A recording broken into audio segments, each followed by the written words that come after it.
সেখানে কি হয়েছে দেখি, বাবরি মসজিদ নিয়ে কে কে বলছে। ওই ভদ্রলোকের নাম কিন্তু আমি মুখে নিচ্ছি না, ঘৃণা বোধ করি, অত্যন্ত ঘৃণার পাত্র আমার কাছেও। সেই জন্য ওই লোকটা আমার কাছে গাদ্দার হিসাবে পরিচিত। আলেম সমাজ ওকে ঘৃণার চোখে দেখতে শুরু করেছে। ওর পাশে যে সমস্ত ওলামা ইকরামরা আছেন, একে একে সরে আসবো, একা থাকতে হবে মুর্শিদাবাদ জেলার মধ্যে। আমি বলছি, হুমায়ুন কবিরের জনপ্রিয়তা দিন দিন বেড়ে যাচ্ছে। ওর মতো নাজমুল হক গিরগিটি মনোভাব নিয়ে যে চলছে এবং জনগণকে ভুল বুঝাচ্ছে, আমি এই আপনাদের টিভি চ্যানেলের মাধ্যমে ইউটিউবারদেরকে বলতে চাইছি, জনসাধারণ মুসলিম জনসাধারণকে বলছি, ওই ভদ্রলোকের কথাতে আপনারা কোনো কর্ণপাত করবেন না। হুমায়ুন সাহেব সম্বন্ধে একটা সাম্প্রদায়িক সম্প্রীতি বক্তব্যতে সেখানে প্রশাসনের লোককে বা সাইডে বসিয়ে রেখে যতক্ষণ আলোচনা হয়েছে, সব সময় হুমায়ুন সাহেব নিয়ে আলোচনা করেছে। হুমায়ুন সাহেব ওর কাছে ঘৃণার পাত্র। তাহলে হুমায়ুন সাহেবকে গোলাপ ফুলের তোড়া দিয়ে সম্বোধন করবে?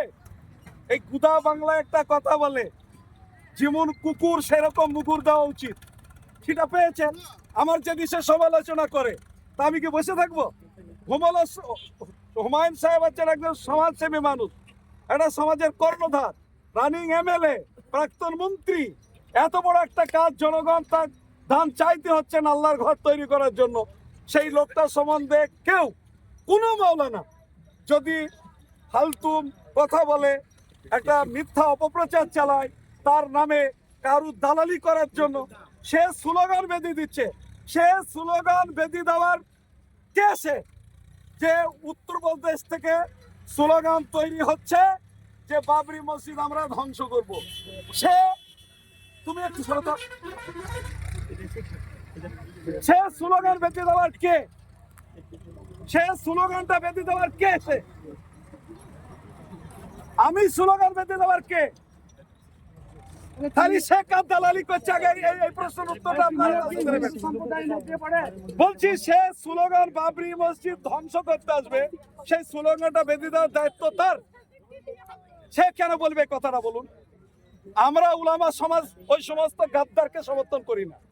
সব কথা একবারে আমি মাওলানা মোহাম্মদ মাজাহিরি বলছি, ওই গাদ্দারকে সমর্থন আমি করছি না, আমার মতো হাজার হাজার আলেমরা করবে না।